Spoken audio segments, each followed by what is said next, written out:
L'amendement suivant, Madame Bagary, nous vous écoutons pour le 1513.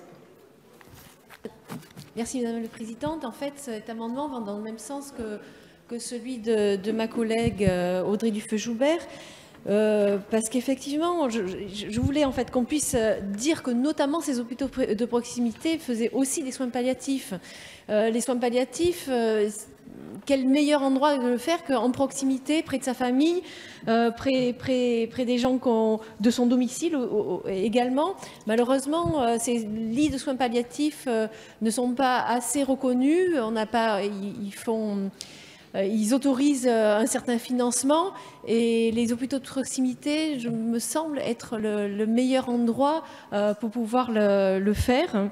Et ce serait bien une belle reconnaissance pour cette activité qui est faite au quotidien pour ces hôpitaux de proximité, de dire que notamment on y fait des soins palliatifs au même titre que la gérontologie. Merci Madame la députée. Avis, Madame Bagary.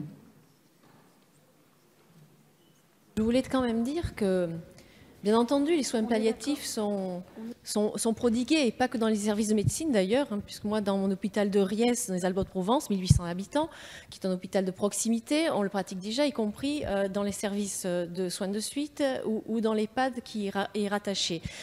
Maintenant, je pense que ce sont des spécialisations, des spécialités, en tout cas pour les soins palliatifs, qui donnent lieu à des financements qui sont fléchés et pas assez, et les hôpitaux de proximité ne sont pas assez reconnus et il n'y a pas assez, il me semble à mon avis, de fléchage de ces financements, enfin des lits dédiés dans les hôpitaux de proximité.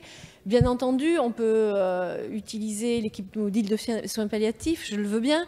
Ceci dit, c'est aussi la réalité. Je ne vois pas pourquoi on mettrait péri postnatalité et pas gérontologie et soins palliatifs, qui sont, à mon avis, avec les urgences, des missions qui sont faites de façon systématique, on va dire, par ces hôpitaux-là.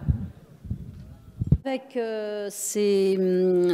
cette décision, en tout cas cet avis du gouvernement, qui est donc un avis de sagesse, commission défavorable, nous allons pouvoir procéder au scrutin.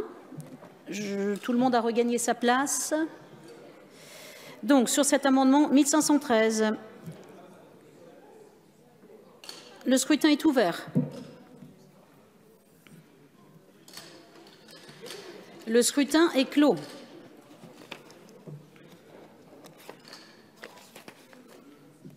Votant 50, exprimé 49, majorité à 25 pour, 49 contre, 0. Cet amendement est adopté à l'unanimité.